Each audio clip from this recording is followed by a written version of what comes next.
now. So call in and ask Attorney Joseph Bryan to answer your questions. 888-565-1470. And now, here's Attorney Joseph Bryan. Good evening and welcome to the People's Advocate Hour. This is Attorney Joseph Bryan, and I'm here to discuss the People's Advocate issues.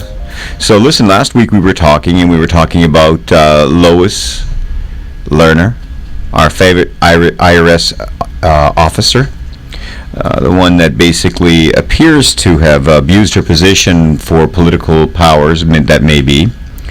And it turns out that all it took was somebody to actually look for it, and they were able to find the backups of their emails. Wow. So the emails weren't missing. Well, maybe they were missing, but now they're found. So what do you think is going to be found in this stuff? Are they going to find that she undermined her position? She undermined the American way? That she used her position in the IRS to abuse the people of the United States? This is a question for us to know. We will find out soon enough, I'm sure, now that they found the backups. We'll soon find out. But it's kind of frustrating. The question is do you think that the federal government will actually bring charges against her once they find out that she's a naughty girl and has abused her position for the benefit of the Democratic Party? I don't know. I thought it was really offensive when Tricky Dick, you know who he is, right? Tricky Nixon. For all those youngsters out there who don't remember it, he was an individual that thought that the presidency had certain powers to do what the heck they wanted. He was trying to create sort of like a little kingdom in the presidency. But once again, he was brought up on charges and decided to exit. And he's gone. Now we have Obama and we have Lois Lerner. I just pray to God that nobody in the White House was involved in this fiasco. That I'm hoping that Lois Lerner just wanted to be a better American by keeping down the right because of her left-leaning wills. It would be shocking to me to find out that the White House actually initiated a Tricky Dick. Remember that Nixon was a Republican, wasn't he? So we yelled at the Republicans for all the nastiness that they've done, and then we get these Democrats that come in claiming to have a open and virtually, come and see what's going on. We're going to be transparent, and then where's the transparency? I don't know. I'm very concerned. As the People's Advocate, I want things to go well for our country. And as a People's Advocate, I want there to be righteousness in the White House, in our Congress, and in our administrative offices that are there to take care of the needs and the wants of the American people. Once again, we're going to have an interesting night tonight. I'm going to have another guest here, see if the electricity will go out. Once again, the phones went out last week when I brought in Emad Salem, so later on in the show today I'll be bringing Emad Salem in from the distances, and he'll be speaking to us about some of the more interesting factors in life, like who's behind Benghazi. Well, I think we're going to get the truth out of that today. And we'll probably get a chance to talk a little bit about what's going on today as it relates back to the days when he was all there under the gun, hiding out with Al-Qaeda in New York. We'll talk about him in a few minutes. In the meantime, I've had a few questions asked through the email. And one email question was, well, I've gone through the process of trying to get a modification. Turned down 3 times. You gotta love it. 3 times. That means you filed those papers, waited the months, updated, then sent them in again because they said they didn't receive them, and then sent them in again. And you did this whole process of irritation, applying for a modification. After 3 times, you've been told no, 3 times in a row. You finally got the message. This is impressive. You figured out that they're not going to give you a modification. And your financial situation hasn't really improved. And it doesn't look like the financial situation looks really good because 3 years since you paid the mortgage. So you're now almost $100,000 upside down, where how much you owe in interest and late payments and all these other little fees that they can throw on, including attorney's fees, because attorneys want to get paid when they foreclose on you. And the person's saying, well, what can I do now? Well, the only thing you can do right now that makes logical sense, if at all possible, and it should be, is to do a short sale. And what's a short sale? Is basically a third party will be found who will buy your property, sometimes during the process of listing it, and they will offer a reasonable market value for the purchase. They'll negotiate with the bank. The bank will ultimately accept less than they are owed. Sometimes that involves negotiations with the second mortgage, because sometimes people have two mortgages, like an 80-20 or something else like that, or they refinanced a couple of times and then took out an equity line of credit. And most often the second position will negotiate a short pay and will release the lien. Sometimes the HELOCs and sometimes the second mortgages demand the seller, the owner of the property, promise them to pay a certain amount of the loan that they're walking away from. But whatever the case may be, is there's a short sale. Usually there's a waiver of the deficiency. And then ultimately, the person gets the property sold, walks away from the property. They generally are going to waive any right to search after you for the deficiency. And as for purposes of your credit, because it's not a foreclosure or a deed in lieu, you're now looking at a great situation. And that great situation, for all intents and purposes, is that your credit comes back at a much sooner date than it would have had a foreclosure. Generally speaking, you can't get a conventional loan for 2 years after a foreclosure, sometimes longer, depending on how bad your credit is at the time of 2 years is up. But when you do a short sale, you pay off less than is owed. The negative remark on your creditworthiness goes away. There's no statutory requirement that you wait 2 years before you can apply for another mortgage. You can really get yourself up and running within a year after a short sale. I definitely recommend the short sale as the best offer for somebody who's tried to modify and couldn't modify. The property's in foreclosure and it's going towards a sale date. Is also generally provides you with more time in the property. If that was one of the things you're looking for, if you start processing a short sale some 30 days or 2 weeks before the sale date, you generally can cancel the sale date if this is the first time up to bat. And you can often get up to 3 to 6 months to process the short sale before the foreclosure sale would ever go through. Therefore, you end up getting more time on your hands. Okay? Once again, this is the People's Advocate Hour. If you have any questions, you're welcome to give us a call on 888-565-1470. I'm giving a shout out to my little nephew, River, and Eden. I'm sure she's sitting there with River. Sky's on a play date. So she probably is not listening to us here tonight. Just thought I'd give a little shout out. It's always good to give those family members a shout out. So far the electricity is staying on. The phones are working. So feel free to give us a call at 888-565-1470, especially when Emad Salem comes on. He loves to talk to the public. He's got a lot to tell you. Unfortunately, in our little show, it's generally not going to be fast enough or long enough. Phones are down. I guess they don't want anybody calling in to speak to Mr. Emad Salem. I guess they're frightened of him. I guess what he has to say. Who knows? Who knows? Whoever's turning us off, we want you to know that we mean only good, because I for one, love this country, and I wouldn't bring somebody on who was an anti-American person. I don't see any purpose on the People's Advocate Hour to have them.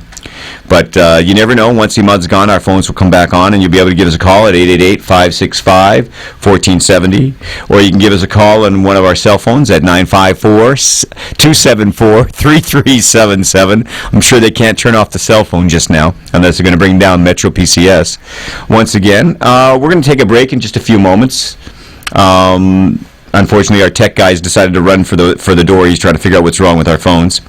Once again, if you'd like to get a free consultation with the People's Advocate, you can give us a call at 954-320-6940. We're here for you. We're going to listen to what's going on with you and give you good advice.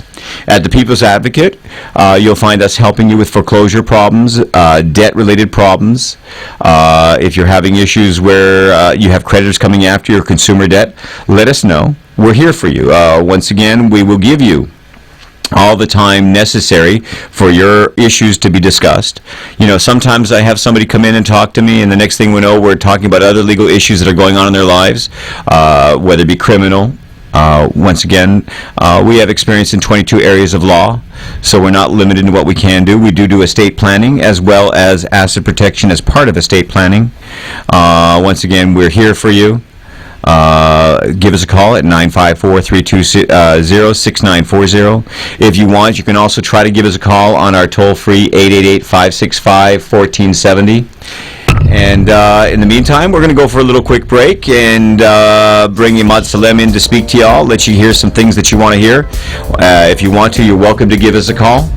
Once again, we'll be right back.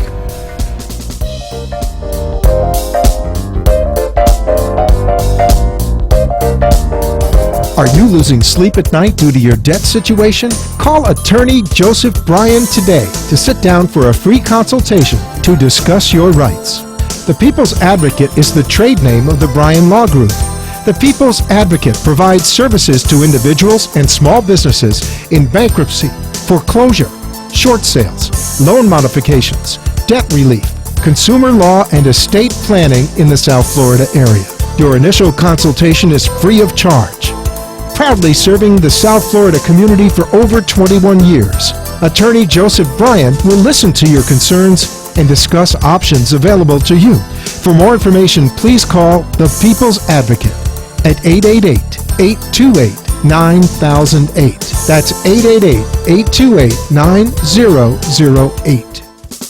You are listening to the People's Advocate Hour with South Florida Attorney Joseph Bryan. He keeps you informed about your rights when it comes to bankruptcy or foreclosure and wants you to be part of his show. Call 888-565-1470 and help him help you get informed.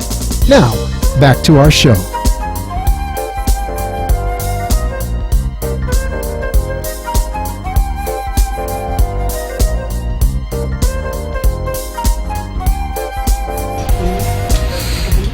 Emad. Yes. Hey there, how you doing today, folks? I'm flying all over the place here today with the camera. That's great. All right, listen, guys. I like I said, I brought back Emad Salem because not only is he adorable and full of information, but he's an American patriot. Like myself and most everybody associated with the station, we love this country. We love our government. We love our form of government. We love our freedoms that exist under the Bill of Rights. And Emad. Hi, Joe. How are you? Thank you for inviting me again. Well, it's only because you love America so much. Well, we both do, and thank God we do. Why do you love America so much? I just, it's kind of strange, I mean, with everything we hear on TV and the guys burning American flags, sometimes they burn Israeli flags with American flags, sometimes they burn just American flags for the fun of it. They stomp on them. They seem to, not love America, but you do. I do love America because it is the greatest country on the planet. America has a lot to give, a lot to offer, and it's the land of the free. Now, I'm assuming, Emad, that you're a Muslim. Yes, I am. And you're practicing Muslim. Yes, I do. And in America, you can practice your religion freely with nobody telling you to stop. No, nobody did that. You can go into any mosque, nobody's going to throw you out. I have been in mosques, I have been in synagogues, I have been in churches, and nobody ever prevented me from practicing my faith. Excellent, excellent. So that's part of the greatness of America is the freedom of religion. Absolutely. And that's one of our Bill of Rights. Absolutely. Does that right exist throughout the Middle East? Freedom of religion, freedom to practice? It should be, but unfortunately it is not. Sadly, that there is a lot of people who have very corrupted ideology, and they start to squeeze the Christian Coptics, and they start to squeeze the Jewish people who lives in their countries, and that's a very wrong ideology. You actually have personal experience dealing with people who have corrupted Islam for their own reasons, whether it be money, power, or just a desire to be mean. That's correct. In 1991, I went undercover for the FBI and I infiltrated the first Al-Qaeda cell on American soil, and that was in New York City. Who were you working with back then when you were working with the FBI? Who were you infiltrating? Who was the person you're after? I started with Sayyid Nusayr, who assassinated the Jewish rabbi Meir Kahane. Yep. And JDL. after that, I went a little further and I infiltrated the underground group who worked with the blind sheikh at that time. Blind Sheikh, who's he? The blind sheikh, his name is Dr. Omar Abdul Rahman. He has PhD in Islam. From where? From Al-Azhar University in Cairo. Okay, that's like goes back 1,000 years or longer, right? As a big religious college. It is the biggest university in Islam in the Arab world, or in the world per se, only. And he had PhD in Islam, but his ideology and his way of interpretation into Islam is completely different than 99% of the imams around and the other scholars around the planet. It's unfortunate that he gets more airtime than they do. Well, that's what he seeks. He is a power seeker and a money seeker. Well, now that he's spending 23 hours a day locked in a cell with 1 hour to walk out by himself, I don't know how much power he must have in his life these days. Well, you would laugh to hear that our beautiful America maintain his human rights and give him 15 minutes of phone conversation every other week to speak to his wife and children in the Middle East on our taxpayer money. Well, it seems nice that he should be talking to his wife and his kids. Is that who he's talking to? Well, of course not, because all what he's saying is on a speaker in the Middle East, and that speaker directed into a microphone via the internet, and he speaks to his followers. So he's still got access. He got access, and he succeeded to pass information through his attorney. He succeeded to pass information. Yeah, but she got into all sorts of trouble for that, didn't she? She got 10 years in a federal prison. Wow. But 10 years in a federal prison. Doesn't sound like fun. It's not fun, but President Obama was so considerate, and he released her after 7 years. That's still a good long time in jail. For compassionate reasons. I would be compassionate just because she's dumb. No, she's not. You think she knew what she was doing? No, she is very smart. You think she knew what she was doing, though? She cross-examined me for almost 2 weeks on the stand in 1994 during the Day of Terror trial. So you think she kind of knew what she was doing? She is very cunning. She is very smart. So she wasn't an innocent victim of the Sheikh? No, she was not. Oh, well, that's unfortunate that she's an idiot. And obviously didn't love the American way. Because the Sheikh's followers aren't really pro-American, are they? No, they are not pro-America, nor pro-Christians, or nor pro-Jewish. They just follow what their spiritual leader instructs them to do. Now, I understand that he's not so well, healthy-wise. He had the best doctors in the world monitoring his diabetic condition, his blood pressure, and they feed him well. They kept him alive in prison now for 24 years. So what do you expect? Now, when he first came here back in the 90s, how did he get here? That was a nice gesture by our CIA after he helped them against the Russian invasion to Afghanistan.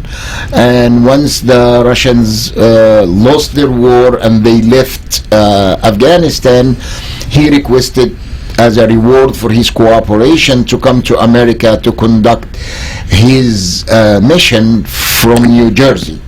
Instead, he turned around and bit the hand that was feeding him.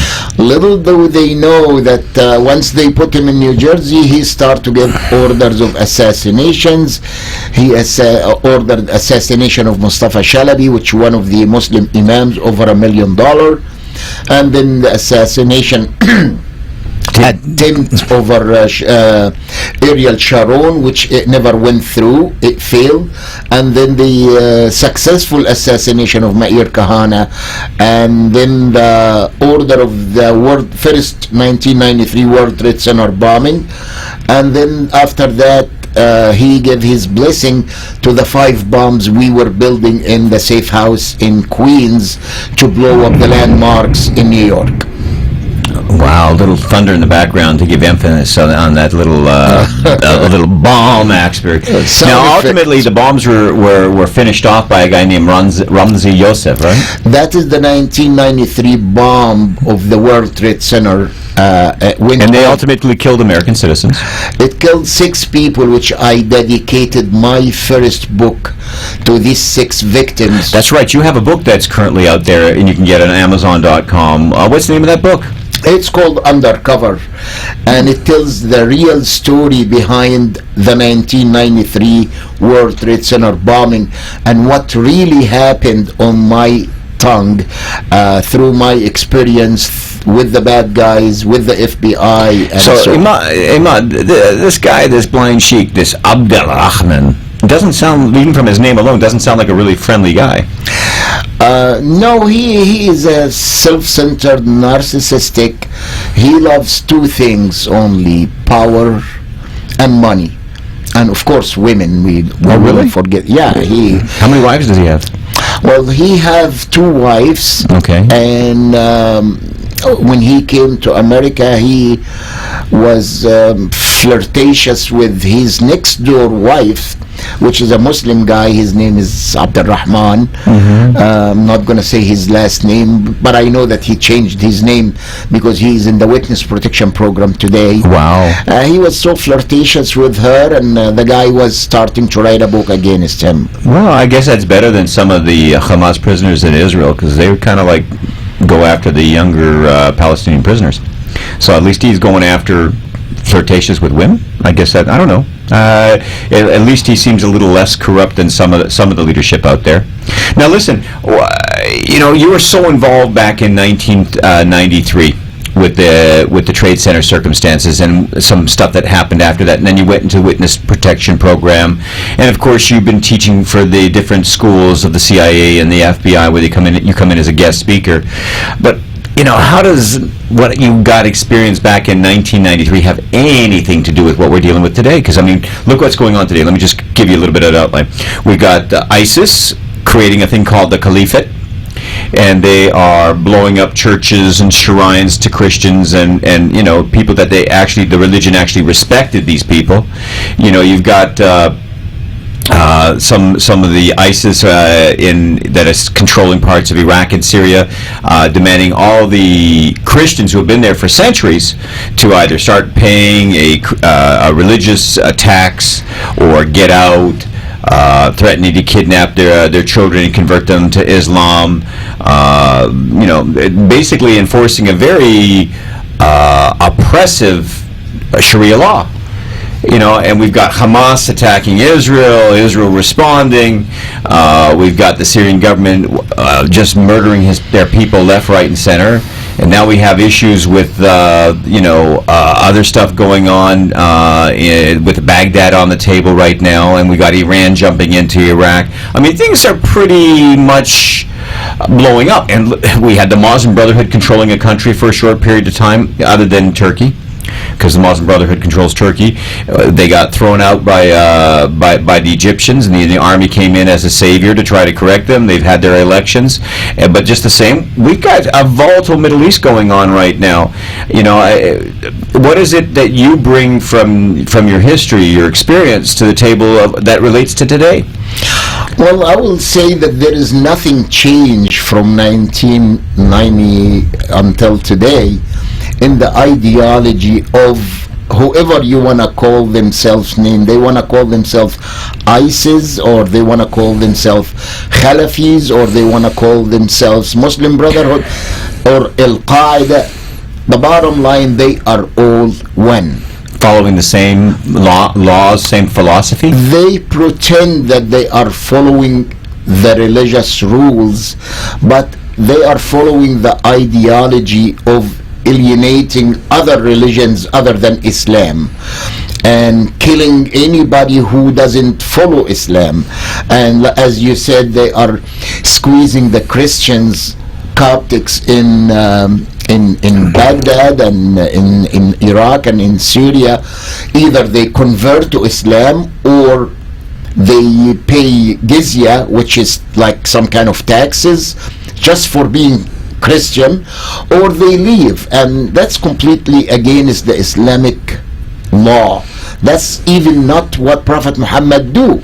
But it's nice. Things have changed, because in the past, when the radicals were running the show, it used to be conversion by the sword, and now it's conversion by the M16.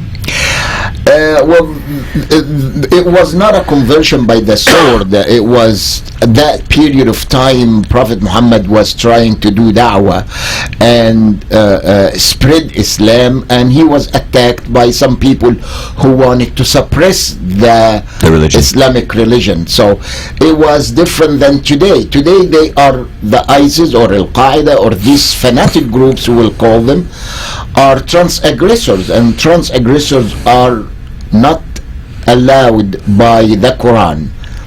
Do not transgress. That's in the verses of the Quran. Now, if an imam says to me that if I go ahead and kill a bunch of people, put on this vest and what do you call it, and he promises me all those things in heaven, he could be lying to me, right?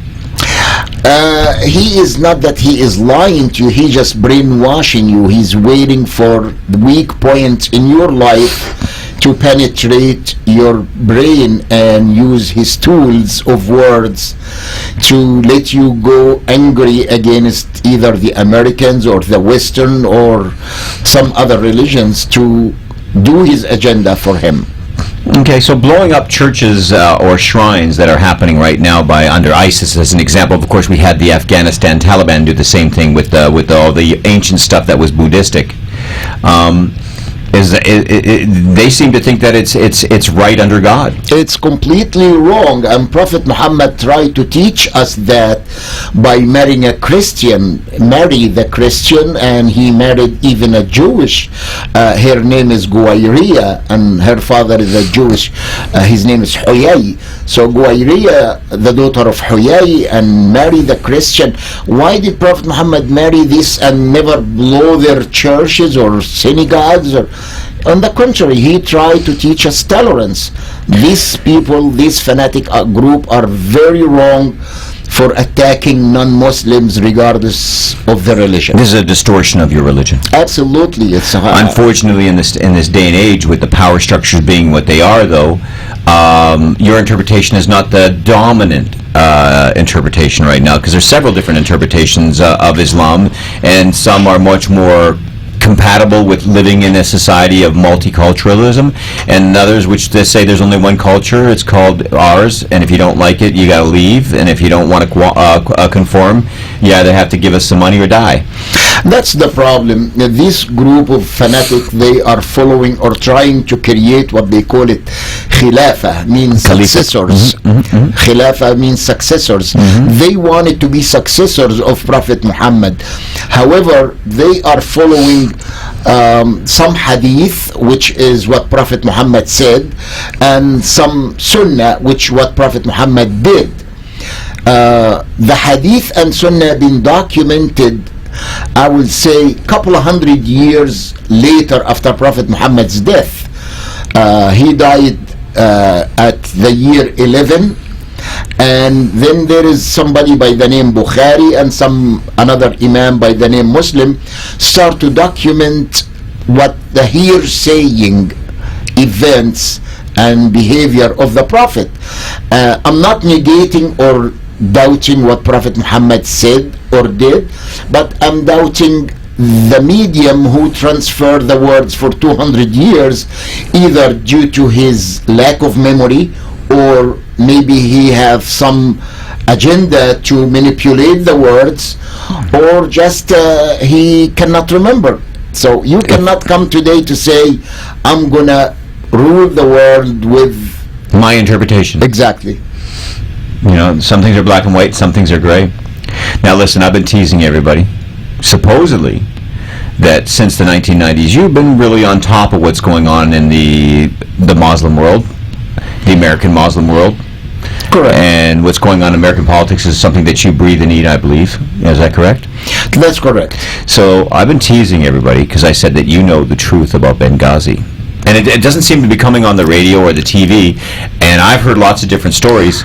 But I understand that what we hear about Benghazi is not the truth. Well, I think there is no secret about Benghazi, because right after the Benghazi event happened, there is a group called Omar Abdurrahman Brigade. What's his name? Abdul Rahman Brigade? Isn't that the guy that you testified against? The blind sheikh? Yes. Why would they have anything to do with Libya? Well, they are gathered there because we kicked them out of Afghanistan. So they went to Libya and they gathered themselves again. And their main mission is to have somebody valuable enough to exchange him for their spiritual leader, the blind sheikh. So they were trying to kidnap the council. What was his name? The ambassador. What was his name? Our ambassador, Yeah, I forget his name. Stephen. Stephen, that's right. Yeah, and they announced at that time, that's why I said it's not a secret. They said, we are Sheikh Omar Abdurrahman Brigade, and we're going to do what it takes to release him. And now, were they supposed to kidnap him? This was their intention? I think that was their intention, to kidnap our ambassador, and then they bargain with our government and try to exchange him for the blind sheikh. Now, for some reason, I remember some article, whether it was true or not, that that this was actually a negotiated Black Flags op.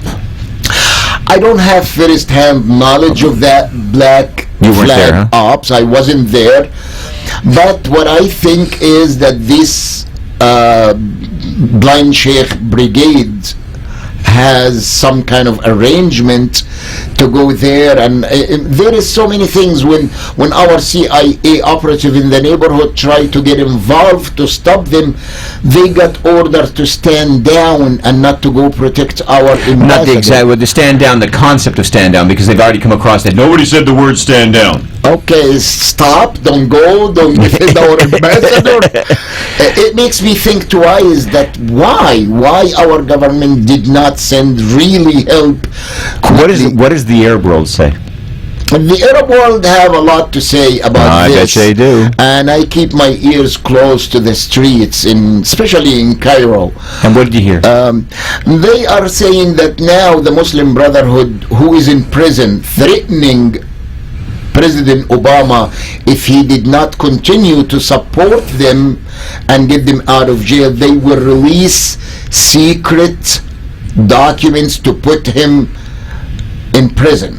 Now, that is the verbatim word in the newspaper in Cairo. Which newspaper is that? El Ahram newspaper. So in El Ahram, they're saying that the Muslim Brotherhood are locked up in jail, are saying that they conspired with somebody in the American government to get the council in order to use him as a bargaining tool to get the sheikh released. Not exactly. They said that Khairat al-Shatir, which the Muslim Brotherhood third guy in command after President Morsi, right, threatening President Obama if he stops supporting the Muslim Brotherhood, they will release secret documents to put him in prison. What secret documents, I have no knowledge of it yet, but it's in the front page in the Ahram newspaper. Wow. And I put it, actually, copy of that newspaper on my website. What's your website again? It's called emadsalem.org. Yeah. So emadsalem.org. I understand a lot of people like to listen to your blog. They read your blog because they feel that you've got something to say. Is that not correct? It goes up and down according to the events. Once you have some terrorist activity, which we have a lot these days, my rating goes up and I see a lot of hits on my website.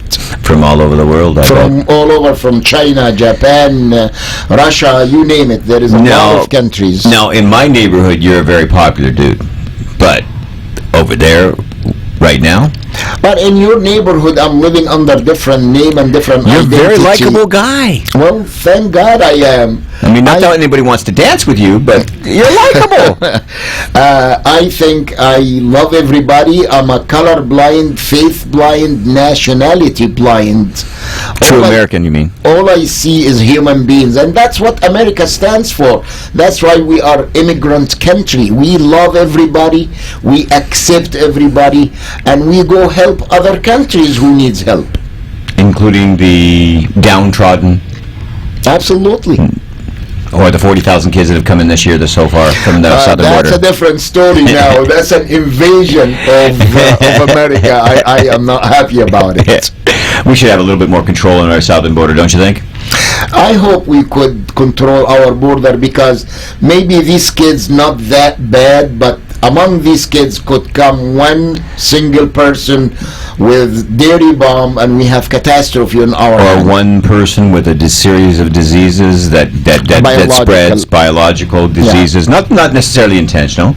Or better yet, quite candidly, there's a lot of gangs down in the Central American area that we've been dealing with the consequences in Southern California, and quite candidly, some of them are coming up with tattoos even as young as 12 and 13, who are members of gangs that have history of killing people and are coming to our country. I don't know if we necessarily need all of these kids, but I'm not so quick to say that all these children should be turned back and not given the opportunity of the American dream. I just think we have to come up with a plan of action, and I don't think it's necessary. The best way to do a plan of action is behind closed doors and not bringing the American people into the discourse.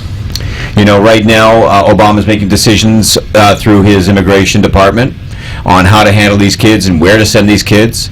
And I'm not so sure that doing it with not discussing it to the communities and not bringing them into the process is a good way. I think it's created a lot of distrust, which I think there's a lot of reason to distrust anybody's government, including our own, even though ours is better than the average. But it's a big concern. It's definitely a big concern. So, pretty much the followers of Abdel Rahman, the blind sheik, are the ones that did Benghazi. They announced that. It's not a secret. They said, we are Sheikh Omar Abrahman Brigade, and we're going to do whatever it takes to free him. And I heard lately that our administration moved him from his prison, which he spent the last 24 years, into a hospital. And I hope that is not a preparation for some kind of compassionate transfer or release. Now, Abdel Rahman is who to Al-Qaeda? I mean, we hear about Osama bin Laden. We hear about Muhammad, the guy that was the actual architect who brought about the World Trade attack. How does the blind sheik fit into this? He have a PhD in Islam, and that give him the power of fatwa. And what is a fatwa? Fatwa is an Islamic order. That means when Muhammad Atta wanted to blow up the Twin Tower in downtown Manhattan, he have to ask the blind sheikh, which is the spiritual leader, they call him the Prince of Jihad. Right. Is it illicit or not illicit? Is it permissible to blow up these towers or not? And I asked him that question on tape. Who did you ask? I asked the blind sheikh. Okay. On tape, I said, do you think blowing up the United Nations building is permissible or illicit? He said, it is not illicit, but it's better to blow up something in the American army. It's a different suggestion. Wow. So that is what fatwa is. Now, this is a guy that got brought to the United States, being offered the American dream, and instead of reaching out, well, he did reach out and grab a few American dreams, the women that he flirted with, right? But with the exception of the girls that he reached out and touched in America, the only dreams that he had were those of killing people. Unfortunately, we have to understand, and I say our administration have to understand that these evildoers cannot maintain their promises. I'm sure when he came to America, he promised and swore allegiance to American people and the American land, but he turned quickly against America and ordered assassination and so on. Now, his status here in America, he was never a citizen, was he?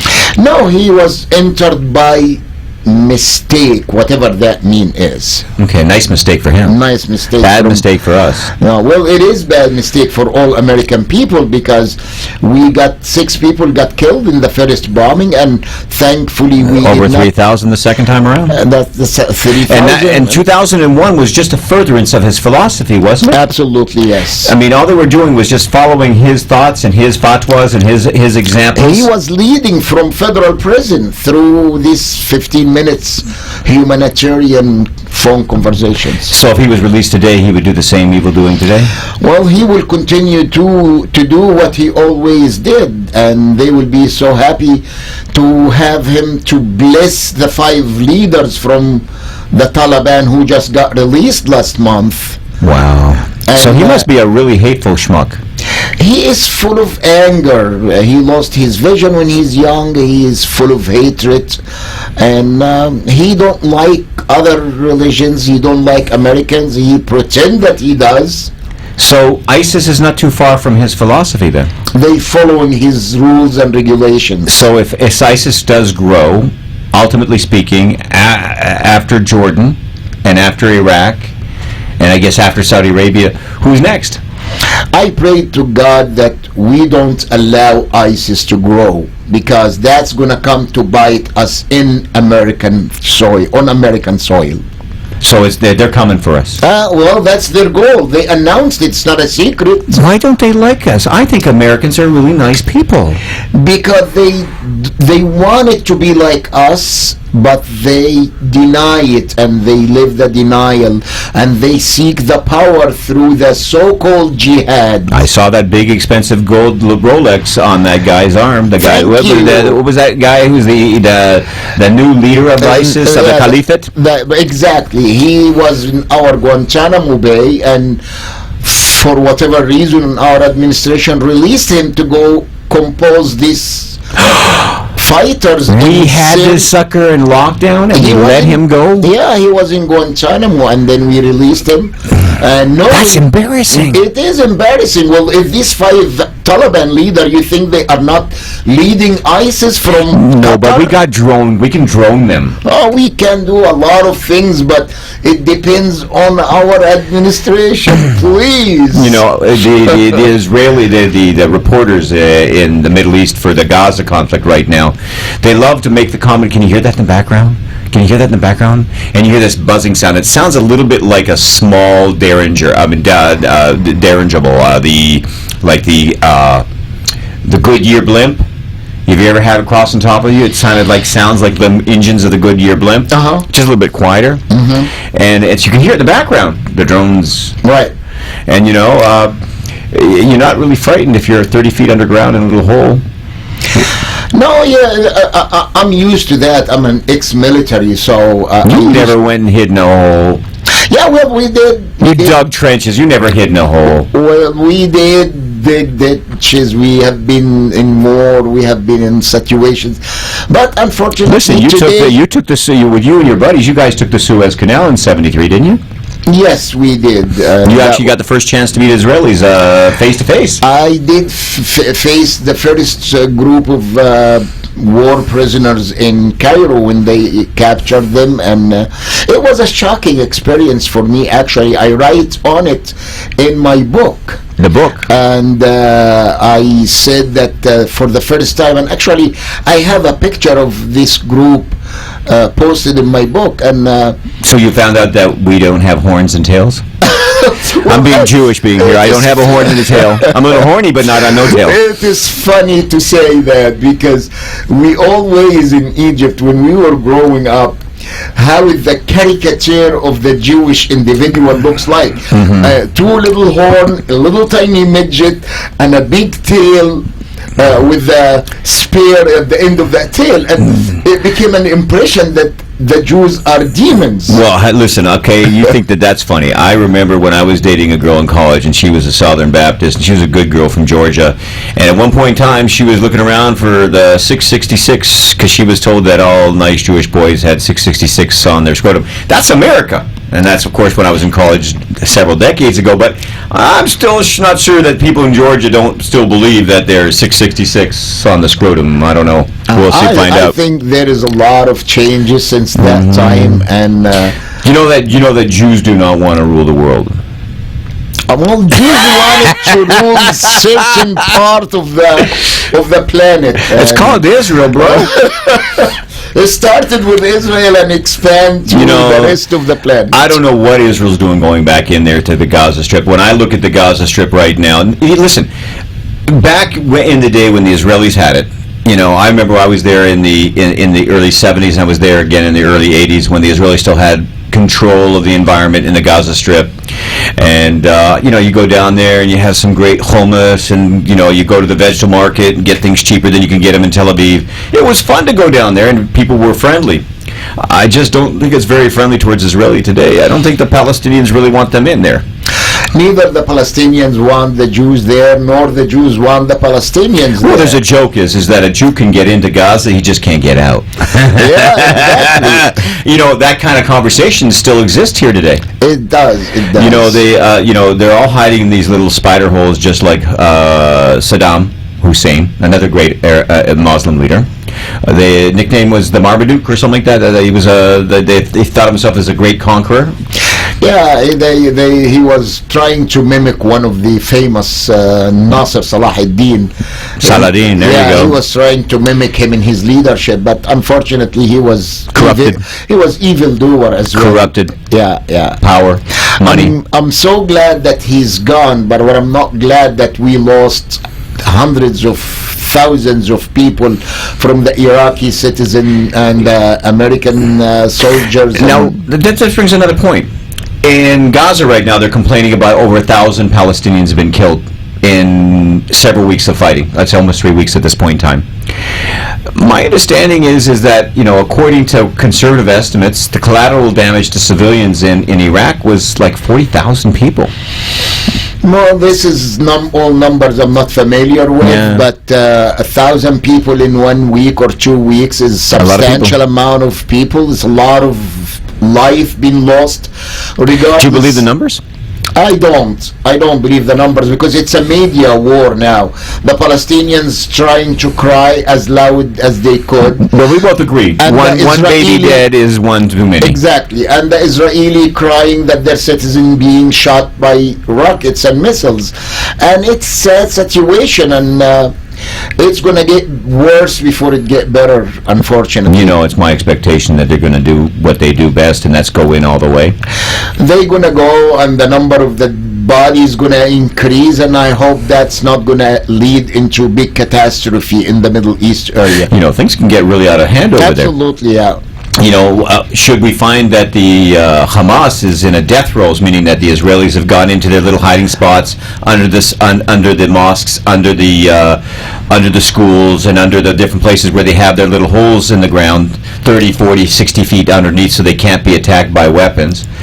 If they go in to get them, Hamas is not the major problem. You got so many other problems to worry about. Like Hezbollah. They could go ahead and get organized. Hezbollah did not get the green light yet from Iran to interfere, and then Israel has to have another front to fight. And that they also have those same tunnels that are going underneath Lebanon into Israel. They do have the tunnels, and that's how they really fought against Israel.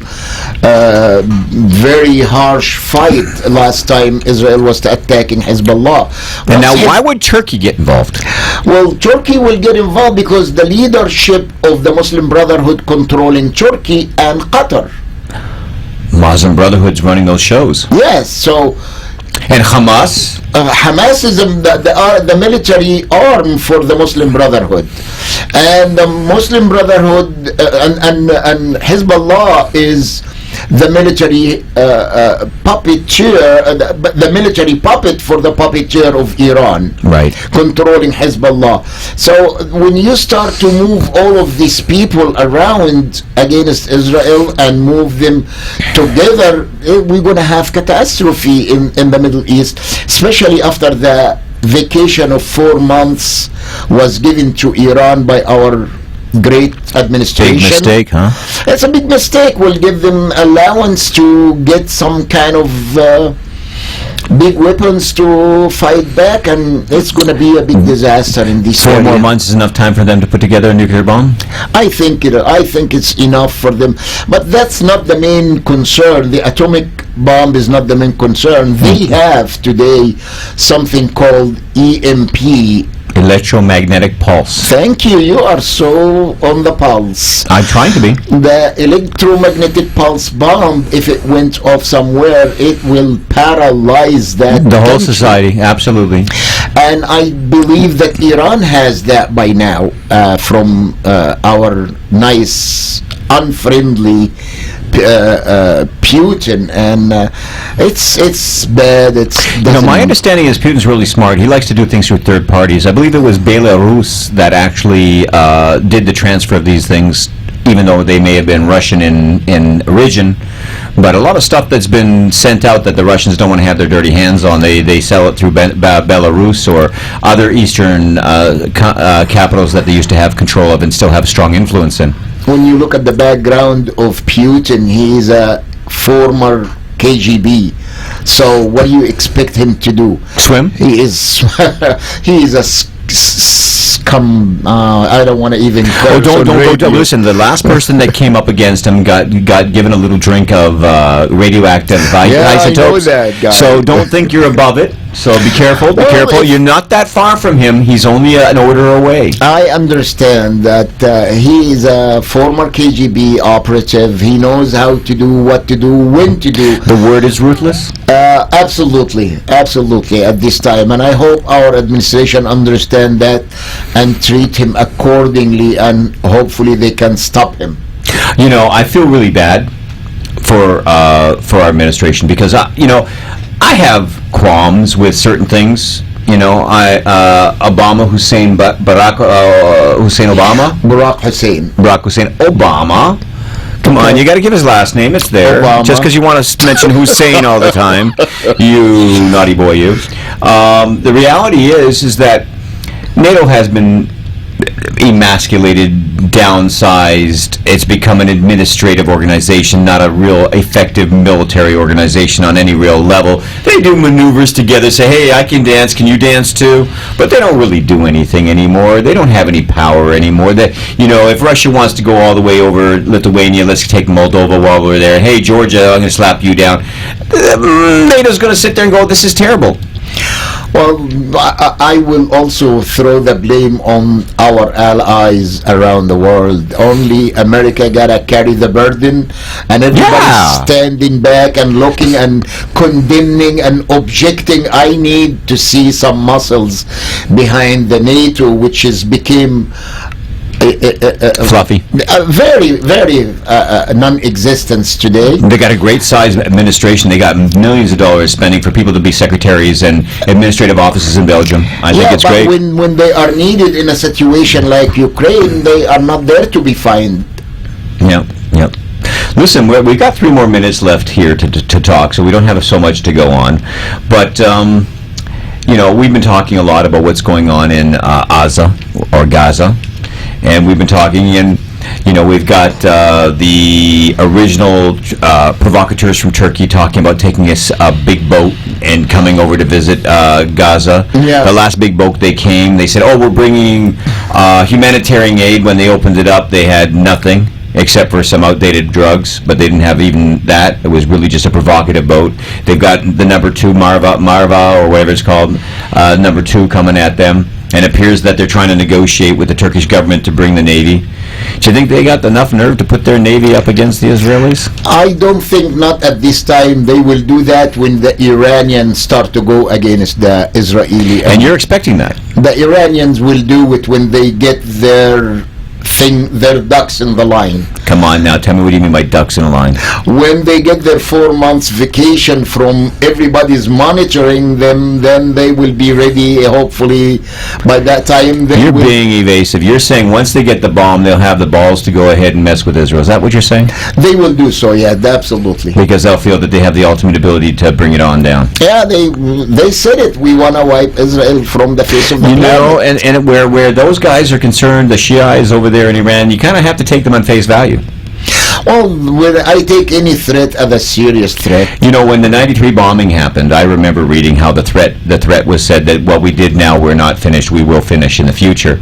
So I've always expected that, not a specific date or a specific a year, but when 9/11 happened, I was in no way, shape, or form happy. I was totally traumatized like the rest of us watching the second plane go into the building. But it was a foregone conclusion, wasn't it? It took 10 years of preparation after the 93 bombing into bombing the towers and bringing them down, and that's unfortunately not the end. Watch out what's coming, and I hope we can stop it on time. Loving America, this is the People's Advocate Hour. Thank you for listening today. Unfortunately, our phones got disconnected by some powers that be, but give us a call back at 888-565-1470, or send us some emails. You can always send me an email at joelawyer@thepeoplesadvocate.com, or you can send an email to us on Twitter or otherwise. We want to hear from you. So if you have questions, I'm going to bring Emad back because he loves America so much and he's got so much to share with us. And I look forward to hearing from you next week. Once again, have a wonderful week. Stay safe on the drive. This is the People's Advocate Hour. If you have any questions, give us a call.